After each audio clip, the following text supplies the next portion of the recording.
شراب تو حرام ہے، جوا تو حرام ہے، سود تو حرام ہے، بیاج تو حرام ہے، لیکن یہ انسان اس کا عادی ہوتا کیسے ہے؟ انسان نشے کا عادی ہوتا کیسے ہے؟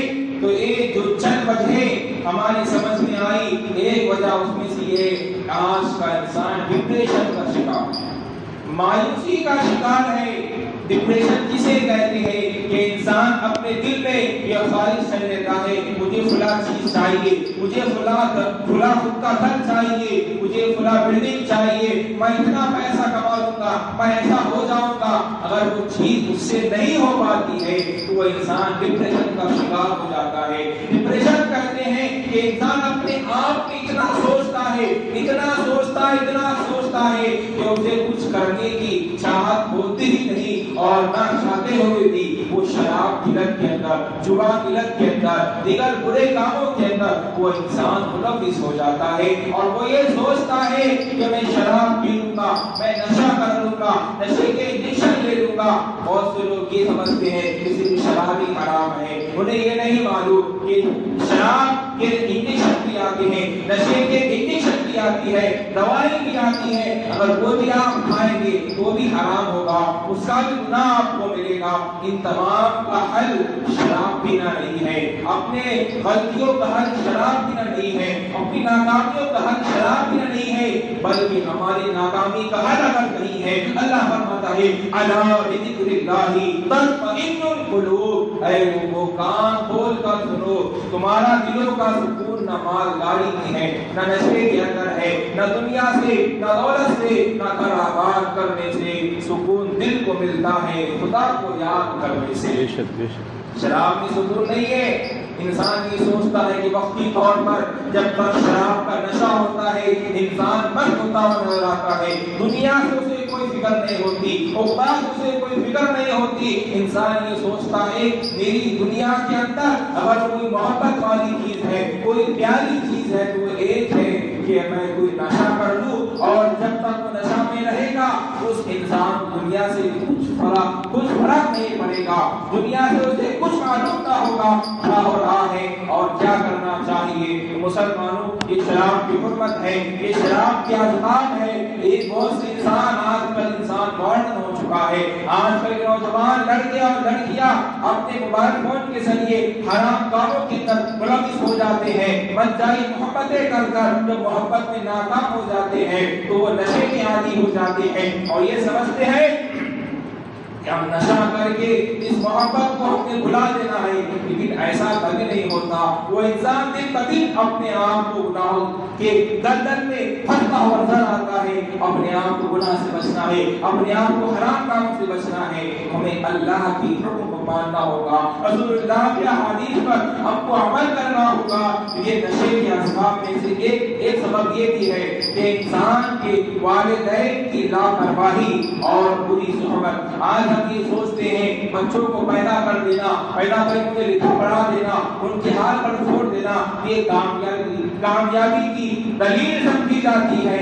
کامیابی دلیل وہ نہیں ہے بچہ ڈاکٹر بن جائے، بچہ انجینئر بن جائے، بڑا آدمی بن جائے، مالدار بن جائے، بلکہ حکم یہ دیا گیا ہے بچوں کی تربیت ایسی ہونی چاہیے کہ ماں باپ کا بھی حق ادا کرے، حقوق اللہ بھی ادا کرے، حقوق العباد بھی ادا کرے، لیکن والدین اپنے بچوں کو جب ان کی عمر چھوٹی ہوتی ہے، انہیں کچھ سمجھ نہیں ہوتی ہے، اس وقت میں بچوں پر دھیان نہیں دیتے۔ بچہ جا کر رہا ہے، بچہ آ کر رہا ہے، بچے کی دوستیاں کس سے ہیں، جس سے وہ کپڑے شپڑے کھیلتا ہے، جس کے ساتھ اس کا اٹھنا اور بیٹھنا ہے، اور ہم نے اس پر توجہ نہ دی، ہم نے اس پر دھیان نہیں دیا، یہی بچے بری صحبت اختیار کر لیتے ہیں اور ان بچوں کے ساتھ مل جاتے ہیں جو بچے منشیات کے عادی ہے، برے کام کے عادی ہے۔ اس کا ایک سبب یہ بھی ہے کہ ہم اپنے بچوں کو ایسی لوگوں سے دور رکھیں جو انسان بے نمازی ہو، جو انسان شراب نوشی کرتا ہو، جو انسان سگریٹ نوشی کرتا ہو، جو انسان دیگر حرام کام میں ملوث ہو، ایسوں کے یہاں بچوں کو نہ بھیجے اور نہ ہی ان سے ساتھ دوستیاں کرنے کا حکم دے، بلکہ حکم وہ دے جو اللہ رسول کی پابندی کا ہمیں حکم دیا گیا ہے۔ اور شراب اور دیگر منشیات کا ایک سبب یہ بھی ہے کہ انسان فیشن میں آ کے شراب نوشی کرتا ہے، فیشن میں آ کے منشیات کا استعمال کرتا ہے. یار بڑا بڑا ایکٹر ہے وہ تو شراب پیتا ہے، بڑا بڑا ہیروئن ہے وہ تو شراب پی رہا ہے، بڑا بڑا بہت بزنس مین ہے وہ تو شراب پی رہا ہے. اگر شراب پوری ہوتی وہ انسان بڑا آدمی نہ بنتا، اگر شراب پوری ہوتی وہ انسان ایکٹر نہ بنتا. مسلمانوں فیشن چلا ہے، بڑا آدمی کر رہا ہے تو میں بھی کروں گا، باپ کر رہا ہے تو میں بھی کروں گا، بیٹا کر رہا ہے تو میں بھی کروں گا، بڑا آدمی کر رہا ہے تو میں بھی کروں گا.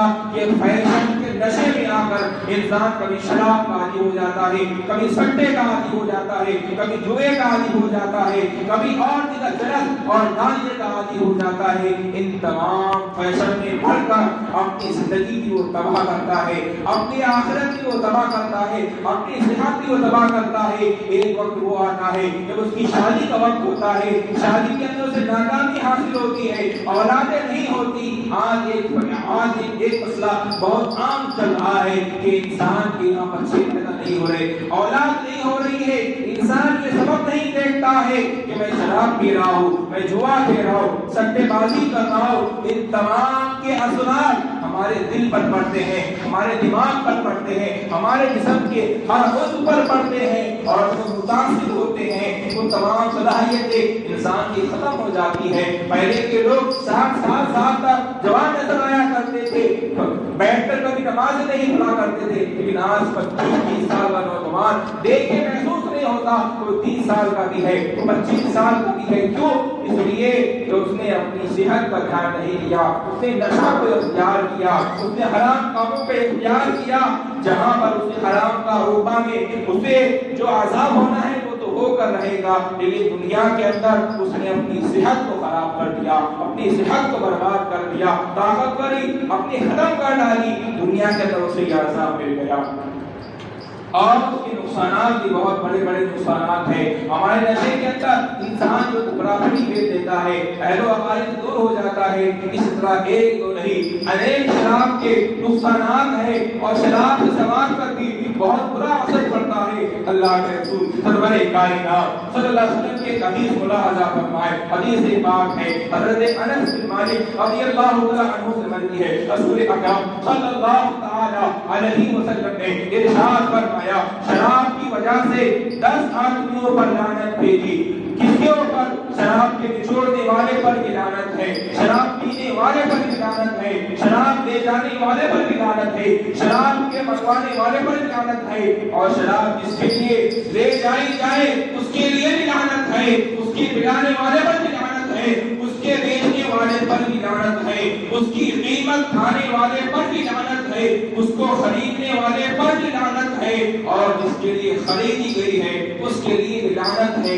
ایک شراب انسان پی رہا ہے، کتنے لوگ اس کے ملوث ہیں، اگر کہ وہ شراب نہ پیتے ہو ان تمام کو اس کا گناہ ملے گا اور برابر کا اسے گناہ ملے گا. یہ گناہ ملے گا، آخرت بھی اس کی تباہ ہوگی، دنیا بھی اس کی تباہ ہو رہی ہے. اس طرح شراب زندگی کے لیے زہر حلال ہے. شراب اور دیگر منشیات سے اپنے سماج کو پاک کرنے کے لیے صرف تقریر کافی نہ ہوگی، بلکہ ہر ایک کو اپنے آپ کو یہ طے کرنا ہوگا کہ جو میرا قریبی ہے، جو میرا عزیز ہے، میں اس کو اس سے دور رکھوں. اسی کے اندر ہم سب کی بھلائی ہے اور اسی میں ہم سب جو ہے تو بچ سکتے ہیں. ورنہ یہ جو منشیات کا نشہ چلا ہے آج نوجوانوں کے اندر، نوجوان لڑکے بھی اس کے اندر ملوث ہیں اور نوجوان لڑکیاں بھی اس کے ملوث ہیں. اور سب سے بڑی اس کی یہ ہے کہ ہم دین سے دور چلے جا رہے ہیں. کالج کی لائن کے اندر آج ماں باپ اپنی اولاد پر کوئی توجہ نہیں دیتا. اس کا نتیجہ یہ نکلتا ہے کہ انسان آزاد ہوتا چلا جاتا ہے اور آزادی کے اندر وہ تمام کام کر دیتا ہے جو اس انسان کو نہیں کرنا چاہیے. اس لیے ماں باپ کی ذمہ داری ہے اپنی اولاد کو بچپن سے اس بات کا پابند بنائے شراب حرام چیز ہے اس کے بارے میں بتائے، سنت مصطفی یہ سکھائے، اپنی اولاد کو ہر چیز سکھائیں گے تب انسان کامیاب ہوگا.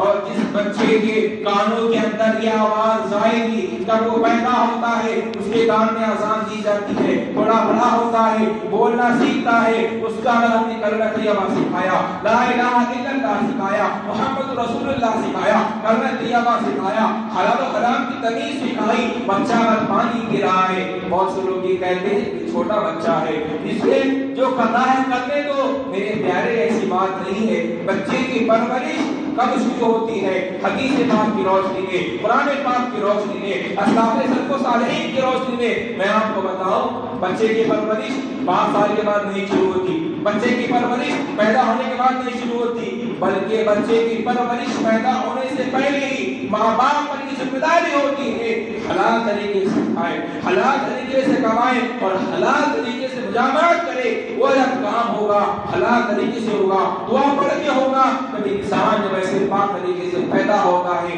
پیدا جب 9 مہینے میں ہوتا ہے، روایتوں میں آتا ہے، سلف صالحین کا طرز عمل ہے، جب بچہ ماں کے پیٹ میں ہوتا ہے، جو حرکتیں ماں کرتی ہے، جو حرکتیں ماں کے ارد گرد ہوا کرتی ہے، اس تمام کا اثر بچے پر پڑتا ہے۔ لوگ یہ سمجھتے ہیں کہ تو یہ بچہ ماں کے پیٹ میں ہے، اس سے کچھ اثر نہ ہوگا، اس کی مثال آپ کو دیکھنا ہو، ہم چلتے ہیں بغداد کی گلیوں کے اندر، شہنشاہ بغداد، غوث اعظم، بیرانی پیر، روشن ضمیر شیخ عبد القادر جیلانی بغدادی رضی اللہ تعالیٰ عنہ جب اپنی ماں کے پیٹ میں تھے تو ان کی ماں اپنے شب و روز یہ رات دن کے اندر قرآن پاک کی تلاوت کیا کرتی تھی۔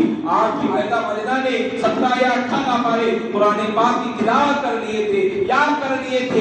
جب غوث اعظم کی پیدائش ہوتی ہے، جب غوث اعظم پیدا ہوتے ہیں، وہ آپ کو بولنا آتا ہے، جب پہلا دن آپ کا مدرسے کا ہوتا ہے، آپ کا ایڈمیشن کیا جاتا ہے، استاد کہتے ہیں بیٹا پڑھو اعوذ باللہ من الشیطان الرجیم، غوث اعظم پڑھتے ہیں اعوذ باللہ من الشیطان الرجیم، استاد کہتے ہیں بیٹا پڑھ دو بسم اللہ الرحمن الرحیم، غوث اعظم پڑھتے ہیں بسم اللہ الرحمن الرحیم۔ آپ جب انہیں الف با نہ پڑھایا جا رہا ہے، غوث اعظم خاموش ہے، لاکھ کوششیں کی، غوث اعظم پڑھنے کو تیار نہیں ہے۔ غوث اعظم خود کہتے ہیں کیا میں آپ کو کچھ قرآن سنا دوں؟ غوث اعظم کی زبان سے اتنا جملہ نکلنا تھا، استاد نے کہا بیٹا ابھی تمہارا سبق کا پہلا دن ہے، ابھی تمہاری بسم اللہ خوانی ہے، ابھی تم پڑھنے کے لیے مدرسے میں پہلے دن آئے ہو، تم کیسے قرآن پاک سناؤ؟ ٹھیک قرآن پاک سناؤ۔ جیسے غوث اعظم رضی اللہ تعالی عنہ قرآن پاک پڑھنا شروع کرتے ہیں، الحمدللہ کے الف سے شروع کرتے ہیں، ایک پارہ ختم ہو گیا، 2 پارہ ختم ہو گیا، تقریباً آپ نے 18 پارے اپنے استاد پاک کو سنا دیے۔ استاد سن کے حیران ہے، بچہ میرے پاس پہلی مرتبہ آیا، پہلی مرتبہ اعوذ باللہ پڑھا ہے اور 18 پارے کیسے یاد کر لیے؟ غوث اعظم سے آپ کے استاد پوچھتے ہیں بیٹا ذرا بتاؤ تو صحیح کیا معاملہ ہے، یہ تمہیں یاد کیسے ہوئے؟ تو ہماری ماں اور بہنوں کو یہ بات سکھائی جائے اور بتائی جائے کہ غوث اعظم فرماتے ہیں جب میں اپنی ماں کے پیٹ میں تھا، جب میں اپنی ماں کے حمل میں تھا تو روزانہ میری ماں بیٹھانا قرآن پاک کی تلاوت کیا کرتی تھی اور 9 مہینے کے اندر میری ماں نے ایک تو نہیں 18 پارے قرآن پاک کی تلاوت کی تھی، اور وہی قرآن پاک کی تلاوت کی برکت ہے، وہ سن سن کر میں نے اپنی ماں کے پیٹ میں آ کر لی۔ سبحان اللہ۔ اگر بچے پر اثر نہ ہوا ہوتا ماں کے پڑھنے کا تو غوث اعظم حافظ بن کے پیدا نہ ہوتے، پتہ کیا چلا، معلوم کیا ہوا۔ ہمارے یہ ذمہ داری ہے ماں باپ کی کہ اپنی اولاد کو آنے سے پہلے ان کے مستقبل کی ہم تیاری کرے، حالت عمل میں قرآن پاک کی تلاوت کا عادی بنائے، ٹی وی سے دور رکھے، برے کاموں سے دور رکھے، گانے باجے اور حرام کاموں سے ماں کو دور رکھے۔ جب وہ ماں قرآن پاک کی تلاوت کرے گی، 9 مہینے بچہ قرآن کو سنے گا، حدیث کو سنے گا، نماز کی حضرات کو دیکھے گا، اور جب وہ بچہ پیدا ہوگا وہ بچہ نمازی پیدا ہوگا، وہ بچہ عمل صالح کرنے والا پیدا ہوگا، دیندار پیدا ہوگا۔ اسی لیے اپنی اولاد کی تربیت 5 سال کے بعد نہ کی جائے گی، ماں اپنے ماں کے پیٹ میں بچہ ہو تبھی سے اس کی تربیت شروع ہو جائے گی، تبھی سے اس کی تربیت کے انتظامات کرنا شروع کر دینا پڑے گا۔ اور جب بچہ پیدا ہو جائے اس کو عمل صالح اور اچھے کام سکھائے جائے، بچے کو آپ سکھائیں گے، بچہ سیکھے گا نہیں، لیکن آپ جو کام کریں گے بچہ اسے دیکھ کر ویسی حرکتیں کرنے کی وہ کوششیں کرتا ہے۔ اس لیے اپنے بچوں کے سامنے ایسی حرکتیں نہ کرے جو شریعت نے منع ہے، اخلاقیات سے منع ہے۔ جو کرنا ان کے لیے بہتر نہیں ہے۔ ایسی حرکتوں بچے کے سامنے کریں گے، بچہ ویسی حرکتیں کرنے کی کوشش کرے گا، اور ایک وقت وہ آتا ہے وہی بچہ پھر جب اس کی عمر بڑی ہو جاتی ہے، بچہ جب بڑا ہو جاتا ہے، وہی راستے اختیار کرتا ہے جو راستے وہ دیکھتا ہوا آتا ہے۔ تو اس لیے سب سے پہلی ذمہ داری ہمارے ماؤں کی ہے، ہمارے باپوں کی ہے، ہمارے گھر والوں کی ہے۔ گھر میں جیسا ماحول ہوگا بچہ ویسے سدھرے گا۔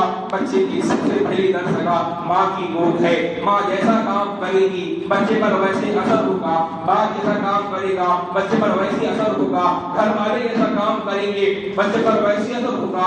اس کے بعد معاملہ آتا ہے محلے کا، اس کے بعد معاملہ آتا ہے اسکول کا، اس کے بعد معاملہ آتا ہے کالج کا، اس کے بعد معاملہ آتا ہے مدرسے کا۔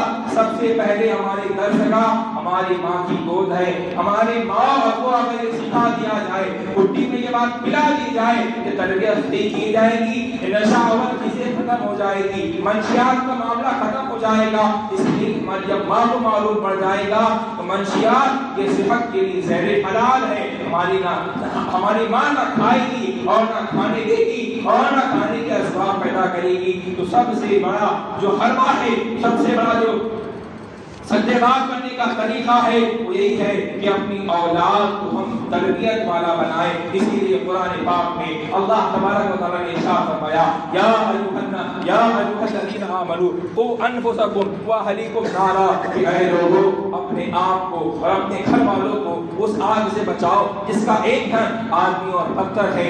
اس ایندھن سے بچنا ضروری ہے اور اس ایندھن سے ہمیں بچانا بھی ضروری ہے۔ یہ نہ دیکھیں ہم یہاں سے چند لوگ ہیں، یہ نہ دیکھیں ہم یہاں سے چند لوگ ہیں، بلکہ یہ وہ محفل ہے۔ اللہ تعالیٰ خود ہمارے پاس فرماتا ہے، فاذکرونی اذکرکم، تم میرا ذکر کرو میں تمہارا چرچا کروں گا۔ اللہ کا شکر ہے، ذکر ہو رہا ہے، حدیثیں سنائی جا رہی ہے، اصلاح کے احکام کیے جا رہے ہیں، اسے سننا بھی ہے اور سن کر اسے عمل بھی کرنا ہے۔ سن کے آپ چھوڑ دیں گے کہ میں تو شراب نہیں پیتا، میں تو زناکار نہیں ہوں، میں تو سٹہ بازی نہیں کرتا، میں تو سود اور بیاج میں کا ملوث نہیں ہوں۔ اگر یہ سوچ کے ہم اس پیغام کو یہیں پر روک دیں گے تو اس سے حل نہیں نکلنے والا۔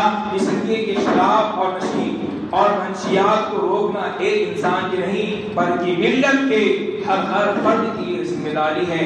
باپ بیٹے کو، بیٹا باپ کو، ماں بیٹی کو، بیٹی ماں کو، ان تمام کو، بھائی بھائی کو، دوست دوست کو، پڑوسی پڑوسی کو، محلے محلے کو، عزیز عزیز کو، قریب قریب کو، ہم آپس میں سب مل کر سوچ وچار کر قدم اٹھائیں اور نشے سے ہمارے سماج کو چھٹکارا کے لیے کیا ہو سکتا ہے حد تک ہم اپنی کوششیں کریں گے، اللہ تعالیٰ ہمیں کامیابی عطا فرمائے گا۔ یہ نہ سوچے میں تو بہت لوگوں کو بول دیا ہوں کہ شراب نہیں پیتا ہے، میں نے خود دیکھا ہے بہت سے شراب لوگ ہیں جنہیں سمجھایا گیا، انہیں بتایا گیا، اس کے وعید سنائے گی، انہوں نے توبہ کر کے اللہ کی بارگاہ میں توبہ کی اور آج وہ پنج وقتہ نمازی ہے، ان کے چہرے پر داڑھی ہے، ان کے سر پر ٹوپی ہے۔ وہ بھی شرابی تھے، انہیں کسی کی صحبت کے لیے کسی نے انہیں سمجھا دیا، وہ بات ان کے دماغ میں بیٹھ گئی، اللہ نے انہیں توفیق ہدایت دے دی۔ تو مسلمانوں جتنا ہو سکے اپنی حیثیت کے مطابق کم از کم اپنا ہی ہم مزاج طے کرے، میں اپنی پوری زندگی میں کم سے کم ایک شرابی کو نمازی بناؤں، کریں گے انشاءاللہ۔ ایک شرابی کو نمازی بنانا ہے، اس کے پیچھے لگ جانا ہے، جہاں پر بھی ملے جیسا بھی ملے اسے سمجھانا ہے اور اسے سمجھائیں گے اور کریں گے۔ اللہ کی راہ سے امیدیں قوی ہے، جب محنتیں اچھی ہوگی، دل سے خلوص سے کام کریں گے، اللہ اس کا نتیجہ، اس کا رزق ہمیں اچھے کی شکل میں عطا فرمائے گا۔ یہ شراب کے نشے سے اپنے سماج کو پاک کرنے کے لیے، منشیات کے نشے سے گٹکا، تمباکو، بیڑی، سگریٹ، یہ بھی ایک نشہ ہے، اس سے پاک کر کے اپنی صحت کو محفوظ رکھے، اپنی زندگی کو بھی کامیاب بنائے اور اپنی آخرت کو بھی کامیاب بنائے۔ شاعر نے کہا ہمیں کرنی ہے شہنشاہ مدح کی رضا ہوئی، ہمیں کرنی ہے شہنشاہ رضا کی، ہمیں کرنی ہے شہنشاہ مدح کی رضا ہوئی، وہ ہو گئے اپنے تو رحمت پروردگار اپنی، آگاہ اپنی موت سے کوئی بشر نہیں، آگاہ اپنی موت سے کوئی بشر نہیں، سامان 100 برس کا ہے بلکہ خبر نہیں۔ آج کینسر کا آپ ہاسپٹل کا جائزہ لیں، دواخانوں کا جائزہ لیں، کینسر یہ شراب نوشی اور ہٹے بازی اور دیگر منشیات کے نشے کے عادی انسان ایسے اور زندگی گزار رہے ہیں جیسے مردے سے بدتر زندگی گزار رہے ہیں، نہ انہیں موت آتی ہے نہ انہیں زندگی ملتی ہے۔ مسلمانوں، اپنے آپ کو سنبھالو، اپنی زندگی کو سنبھالو، اپنی صحت کی حفاظت کرو، اسی میں ہم سب کی کامیابی ہے۔ اگر ہم اس پر توجہ نہیں دیں گے، اس پر ہم عمل نہیں کریں گے، ہماری زندگی تو کٹ جائیں گی، لیکن جو نسل نو ہماری آنے والی ہے، ایسا بھیانک دور آنے والا ہے، انہیں کچھ نظارہ مشکل سے مل پائے گا۔ ہمیں جو وقت میسر آئے، جیسا وقت میسر آئے، اتنا ہم نیکی کام کرتے چلے جائیں۔ اللہ رب کی بارگاہ میں دعا ہے ہمیں کہنے سے زیادہ عمل کرنے کی توفیق عطا فرمائے۔ السلام علیکم۔